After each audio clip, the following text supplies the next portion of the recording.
The hospital room hums with the soft pulse of a heart monitor, a steady beep-beep cutting through the stillness. Rain taps the window like a memory, each drop a whisper against the glass. Michael's hand trembles as he reaches forward, fingers brushing the edge of a crib he's never seen but knows by heart. His wife, Sarah, stands beside him, her breath uneven, her hand squeezing his arm too tightly. The doctor's voice is low, deliberate, counting down. 3, 2, 1. A faint hum rises from the device strapped to Michael's temple, a neural interface no bigger than a coin. His world for 32 years has been darkness, a canvas of sound, touch, and imagination. But now something shifts, a spark, a flicker. The doctor's voice fades and the hum grows louder, like a distant wave rushing toward shore. Michael's chest tightens. What if it doesn't work? What if he opens his eyes and sees nothing? What if he can't recognize her? The first thing he ever saw was her. Michael was born into a world without light. Congenital blindness, the doctors called it, a rare defect in the optic nerve that left his eyes useless from the moment he took his first breath. But Michael never saw it as a defect. It was his normal. His world was built on the texture of his mother's wool sweater, the creak of the porch swing, the scent of rain-soaked earth. He learned to navigate by sound, cars rumbling past, the chatter of a crowded cafe, the way Sarah's laugh caught like a melody in his throat. He met Sarah 5 years ago at a coffee shop on a rainy April afternoon. He was there with his guide dog, Rusty, sipping black coffee when her voice cut through the hum of conversation. "Is this seat taken?" she asked, her tone warm, like sunlight breaking through clouds. Michael smiled, shaking his head, and they talked for hours. About music, about the way rain sounded on different surfaces, about the dreams they carried like secrets. Her voice became his favorite song, bright and steady, and when she touched his hand, he felt the world shift. They married a year later under an oak tree, the leaves rustling above them, her vows trembling with tears he couldn't see but could feel in the way her hands held his. When Sarah told him she was pregnant, Michael's heart surged with a joy he couldn't name. But beneath it, a quiet fear took root. How do you love someone you can't see? How do you know your daughter's face when you've never known a face at all? He spent nights imagining her. He'd lie in bed, Sarah's head on his chest, and trace the shape of a crib with his fingers in the air. He pictured her eyes. Sarah said they'd be blue like hers, and her tiny hands curling around his thumb. But the images were guesses, woven from sounds and stories, not sight. "What if I can't connect with her?" he whispered one night, his voice breaking. Sarah pressed her lips to his forehead. "You already do," she said. "You always will." The call came on a Tuesday morning, 6 months into Sarah's pregnancy. Dr. Elena Vasquez, a neuroscientist leading an experimental trial at Stanford, spoke with a calm urgency. "Mr. Harper, we've developed an AI-assisted neural interface," she said. "It maps the visual cortex and bypasses damaged optic nerves. We're seeing results in early trials. It's not a cure, but it could let you see." Michael's heart pounded. See. The word felt foreign, like a language he'd never learned. Sarah clutched his hand as Dr. Vasquez explained. A non-invasive device, a neural net trained on thousands of visual patterns, stimulating the brain to process images in real time. It wasn't perfect. It wasn't permanent. But it was a chance. That night, Michael sat on their porch, Rusty's head in his lap, the air thick with the scent of jasmine. Sarah sat beside him, her silence heavy with hope. and fear. "What if it changes you?" she whispered. "What if seeing changes us?" Michael turned toward her voice, his fingers finding her cheek. "Nothing could change how I see you," he said, though his stomach twisted. What if he didn't recognize her face? What if the world he'd built in his mind collapsed under the weight of reality? They debated for weeks. The trial was risky, experimental, unproven. The AI could misfire, overloading his brain with signals it wasn't wired to handle. There were ethical questions too. Was it right to alter his perception so drastically? Would he still be himself? Michael wrestled with the questions in silence, his fingers tracing the braille of a book he'd read 100 times. But every night he'd rest his hand on Sarah's growing belly, feeling the soft kicks of their daughter, and the answer became clear. He wanted to see her, just once. The hospital room smells of antiseptic and hope. Michael sits on the edge of the bed, the neural interface strapped to his temple, a faint warmth pulsing against his skin. Sarah is in labor, her breath sharp and rhythmic, her hand gripping his. The crib waits in the corner, a silent promise. Dr. Vasquez adjusts the device, her voice steady but laced with caution. "The AI is mapping your visual cortex now," she says. "It's learning how your brain processes signals. When she's born, we'll activate it." Michael nods, his throat tight. He spent months preparing, training with the team to understand Shape's Bobble, the AI model powering the interface. They fed it images, thousands of them, teaching it to translate visual data into neural signals. But there's no guarantee it will work. His brain has never processed sight before. What if it's too much? What if it fails? Sarah's cry pulls him back. "It's time," the nurse says, and Michael's heart lurches. He hears the rush of footsteps, the clatter of instruments, Sarah's strained breaths. He grips her hand, his world narrowing to the sound of her voice.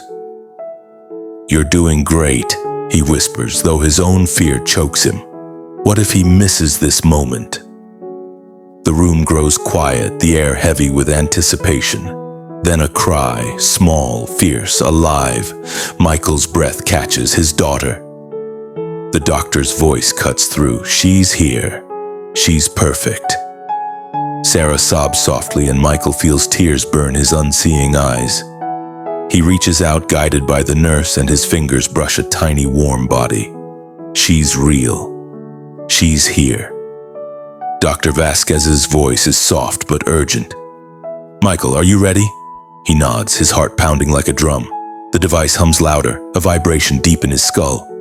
Sarah's hand finds his, trembling. "I'm right here," she whispers. The doctor counts down. 3, 2, 1.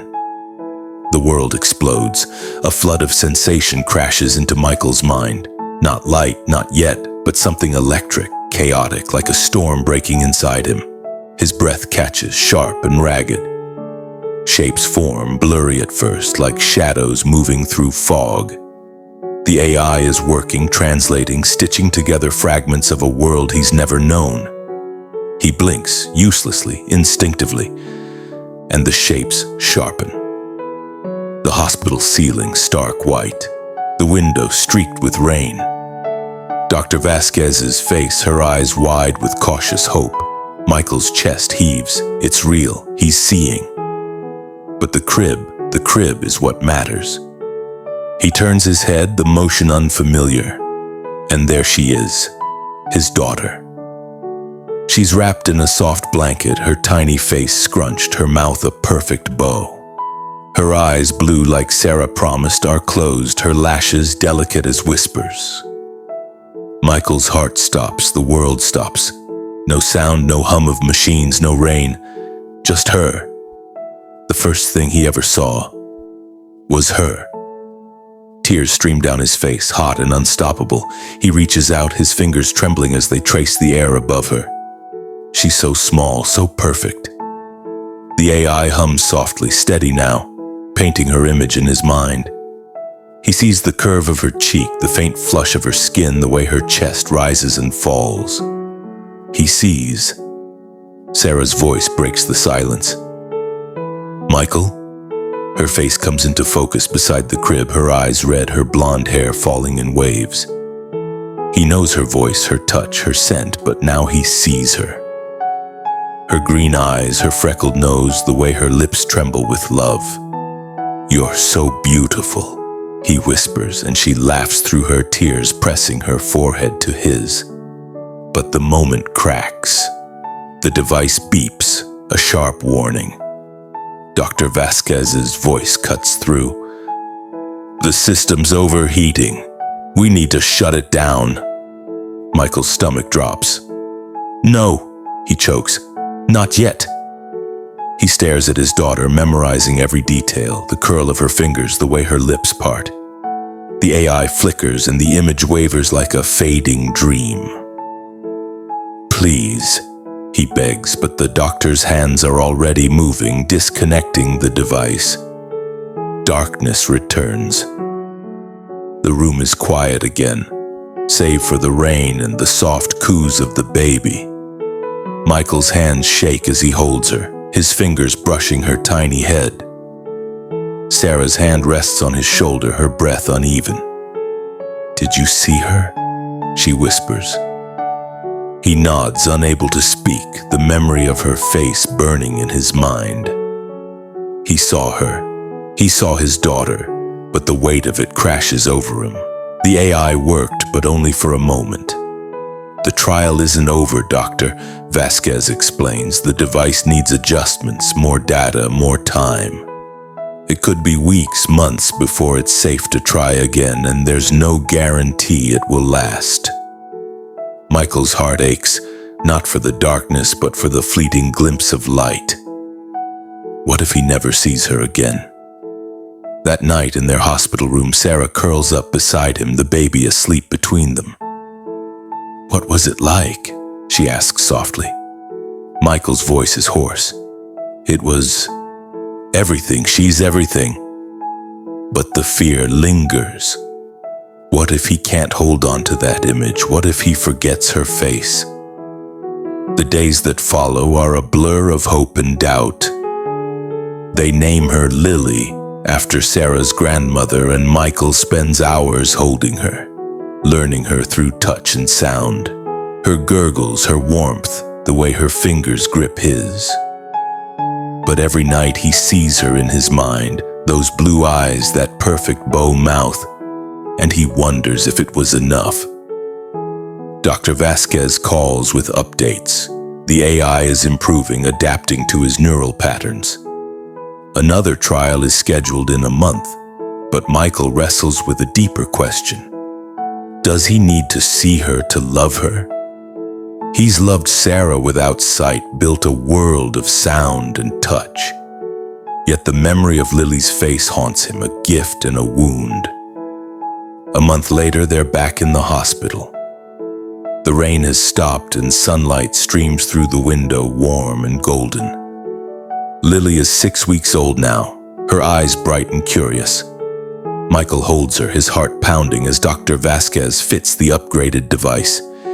Sarah's hand is steady this time, her faith unwavering. "You've got this," she whispers. The countdown begins again. 3, 2, 1. The hum returns, softer now, more refined. Michael braces himself, expecting the chaos. But this time it's different. The light comes gently, like dawn breaking. Lily's face appears clearer than before, her eyes open, staring at him. He gasps, a sob breaking free. She's looking at him. She sees him. The room fades away. There's no sound, no movement, just Lily's gaze. Her eyes are wide, searching, and for a moment he feels her soul touching his. The AI holds steady, no beeps, no warnings. Dr. Vasquez's voice is distant. It's working, but Michael doesn't care about the tech.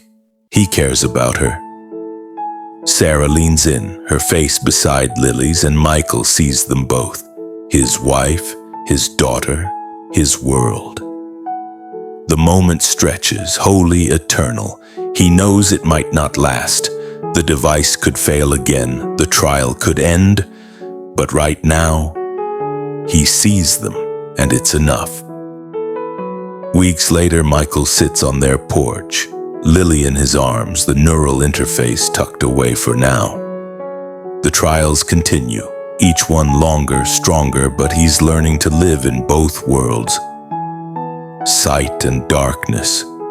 He's seen Lily smile, seen her tiny fists wave, seen Sarah's tears as she watches them. But he's also felt her heartbeat, heard her coos, smelled her soft skin. Sight is a gift, but it's not everything. Sarah joins him, her hand finding his. "What are you thinking?" she asks. He smiles, his voice soft. "I used to think seeing was everything, but now I know she was always the light I never needed eyes to find." The words settle between them, a truth deeper than vision. The sun sets, painting the sky in colors he's beginning to understand. Orange, pink, gold. Lily stirs in his arms and Michael closes his eyes, letting the darkness hold him. He sees her face in his mind, clear as day, and he knows. This is love. The first thing he ever saw was her.